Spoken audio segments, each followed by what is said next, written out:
Hi everyone, this is part 2 of Help I Have to Do presentation. And in this piece, we're going to talk a little bit about some different Google Slides hacks to help you kind of step up your presentation, as well as make it faster and easier to put it together. So we're going to talk about these elements: adding images and linking to them, adding and pre-clipping videos, adding sound or audio clips, linking slides to one another, and then using templates and backgrounds. So I'm going to make my edits that I'm going to talk about right here on this presentation. So I'm going to choose a fairly blank slide. And I'm going to start by adding in an image. So there's a lot of different ways you can do this. One of the ways I was previously doing it was to go to Google and type in whatever I'm looking for. Let's say I'm thinking I'm going to do a science presentation. So DNA, then clicking on images, then trying to find my image, and then deciding, do I need to download it? Do I need to save as? Then I need to go back into my presentation and upload it. You know, that you might be pretty fast at computers, so that might be pretty easy for you. But one of the things that you also have to be aware of is just because it shows up on Google Images doesn't mean that we're actually allowed to use it. There's things like permission of the graphic designer or the artist who created it. And sometimes it won't load into the Google slide. Sometimes it will, but you're not properly sourcing it, or it's not what we call openly sourced. It's not out there for us to actually use in our own work. So that's the advantage of adding your images in this way. So I'm going to go to Insert Image, and I'm going to go to Search the Web. And here you can see I did a little test run of it. It's going to just show up with a blank box that you can then type in. So I'm going to type in DNA, hit search, and then I'm going to find the image that works best. So all I need to do is click on it and go insert. A lot of these images show up with a transparent background as well, so it looks a lot nicer and cleaner on your slide. And then you can simply resize it as you need. And there's your openly sourced image to help you with your visuals. Now, you can also, let's say that you found a really interesting article about DNA that you want to maybe link to. So let's say DNA recent discoveries, and I'll change it back to all so I get images. Let's say that I want to link to this website. All right, so I'm just going to copy paste this website, and then I'm going to go onto my slide here, and I'm going to click on the image itself. Now I can do something called insert a link. So I can now click on this and paste in my little image. And now when I'm presenting, I can click on this and it automatically opens up to my article, which is pretty handy because you don't have to exit out and go back and forth as you're presenting. So that's a really cool, easy kind of hack. And if you have seen a lot of teachers are doing interactive classrooms, that's basically how it's put together. So any image you include, you can insert a link to. So now let's go back to our slides and let's learn how to insert a video. So what I'm going to do is I'm going to go back to my insert box, and this time I'm going to go video, and it's going to take me to YouTube. So I can either search by a topic and it'll pull up some different options for me. But always make sure that you have previewed things, right? And that you've chosen the video that's best for you. So rather than do it that way, I'm going to go and insert my video by URL. So I've pulled up a video, a couple of videos here that I like. So I'm going to go and I'm going to get my share link. People, it's the most important book on their shelf, but you can't buy a life book in any bookstore. In fact, you need to write it yourself. And now back into my slides, I'm going to paste my URL. So to paste, in case you don't know this, you can hold down Control V, and to copy, it's Control C. So now I'm going to select it, and it is in my slides. Now what's super cool is, let's say, you know, this video is about 10 minutes, 5 minutes long, but I probably don't want to have my whole video play if I'm doing a presentation. So what I can do is, now that this shows up, I have some options. And if it doesn't show up, just click on the video itself and go to Format Options and it will open.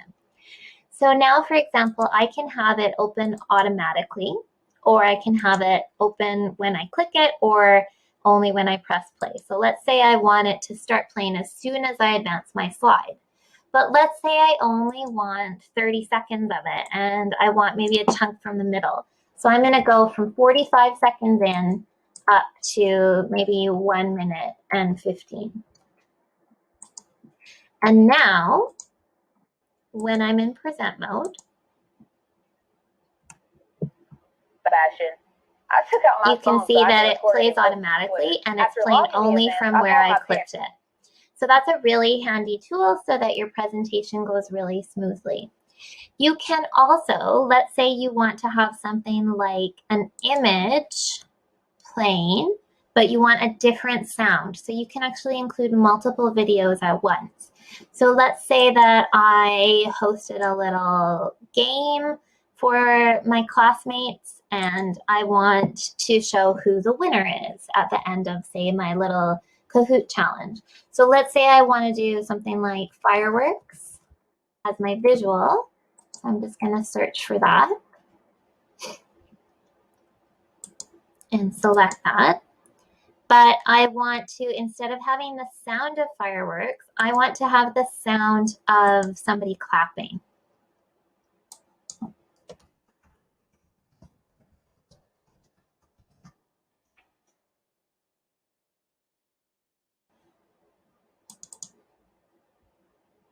Okay, so now I want that to play automatically.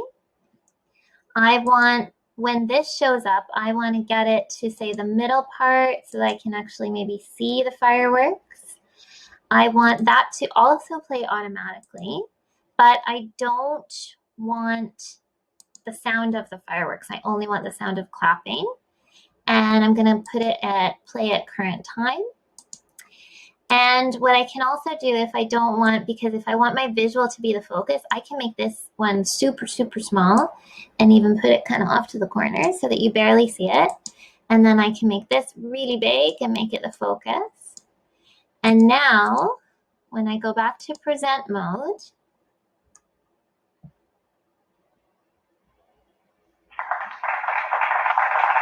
you can see the fireworks and you can hear the effect of the clapping. So you can actually have two videos playing at the same time. So that's a kind of cool way to do things like name that tune, or kind of a little mini celebration. Okay, so let's go back to our little plan here. So next thing we're going to do is we're going to add a sound clip. Sound clips can be really effective if you want to maybe explain something, especially if you're not doing a live presentation. Maybe you're handing in a set of slides or you're sharing ideas on slides. So I wanted to show you an example of what that might look like.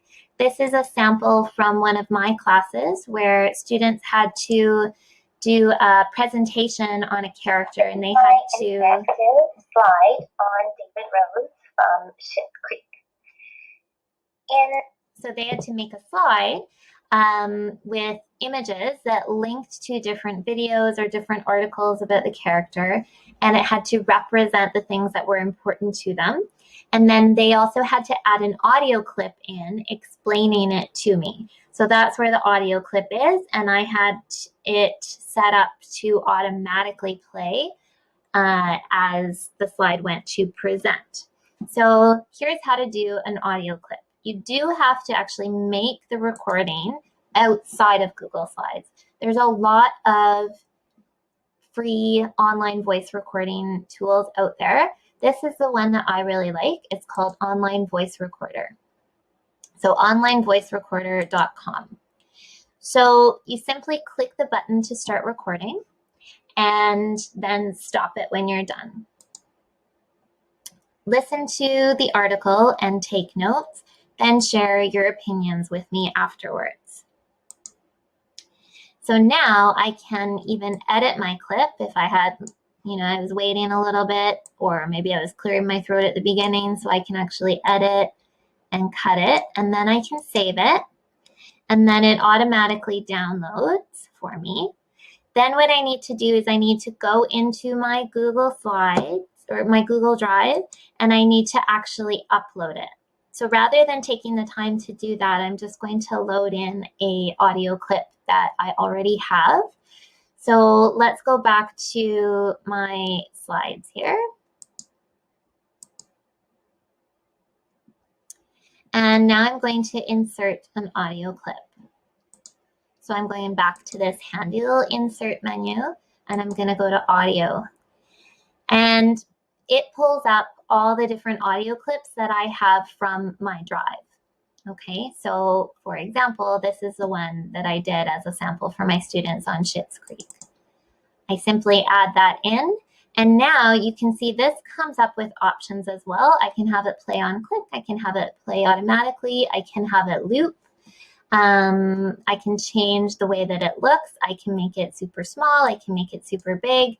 Just remember that when you're sharing this clip, make sure that in your sharing settings on your drive, you go to the clip itself and make sure that you make it accessible to everybody. So on your actual audio clip, which isn't showing up in my drive when I click on it right now, when you go to share, just make sure that you change it to either TDSB or anyone who has the link.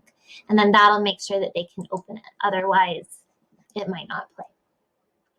That's how to add an audio clip, which can be really useful to make, again, your slides have a little bit more explanation. Okay, let's talk about adding or linking slides to one another. So if you remember, I can easily link an outside source to an image, but I can also link my slides to one another. So let's say I wanted to do something like create a table of contents, and I wanted to be able to go back to, say, a home slide and continue clicking and going back and forth to it. I want to show you an example of a little game which is done using this method. So this is just a simple little math review game. But what you can see is these are all images that have had a link inserted on them. So when you click on the popsicle stick, it goes to a particular slide. And then this little home icon links you back to that original slide. When I go to here, same deal, it links me back onto that original slide. So although it looks like there's a ton of slides, it's actually all linking back to that one original slide. So if you want to make kind of a cool interactive game, this is the way to do it. And it's super simple. In the same way that you were adding an image, let's just add a little bit of text here and say, let's go to video. Anything you want to link, you can add a piece of text or you can add an image. You're just going to click on the little link and you can paste a link in, or you can see there's an option here that says slides in this presentation, and I can link it to, say, slide 4. So now when I'm in present mode, if I had a lot of slides, but I wanted to kind of maybe skip around or keep returning to something, I can now link it to that individual slide. All right, finally, let's talk about using interesting backgrounds and even some templates. So I'm going to add, just again, I'm going to try to add a little sort of blank background. This is actually from a template, which is why I'm getting all these different options showing up here.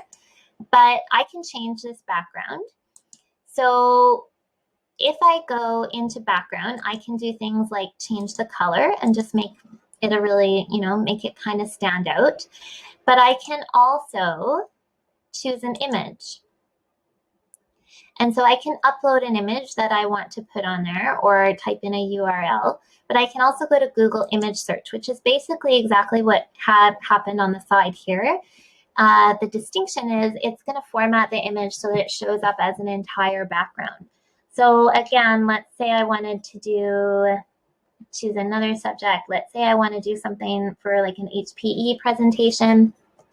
So I'm going to type in soccer, and it's going to give me some interesting images. I'm going to choose this one. And you can see now it's my background. So now I've chosen, something that's maybe a little bit more applicable. And again, these are openly sourced images, so I don't have to worry about citing that image in the way that I would have to cite it if I got it from, say, Google Images. So those are just some simple, but I think really useful and effective kind of hacks so that you can take something as simple as a Google slide and turn it into a really effective presentation. For example, this is for that project that I had my students working on, and you can see there's a lot of layered thinking going on in this slide. It's not just an image of a character from a movie. We've got a really interesting background. We've got very strong use of symbolism. We've got links to different outside research and current events, things that actually get us to really think and care about things. And we've got an audio clip that's explaining it all. So again, it's just a way to kind of take those presentations or those assignments to the next level. Hopefully this was helpful for you, and happy presenting.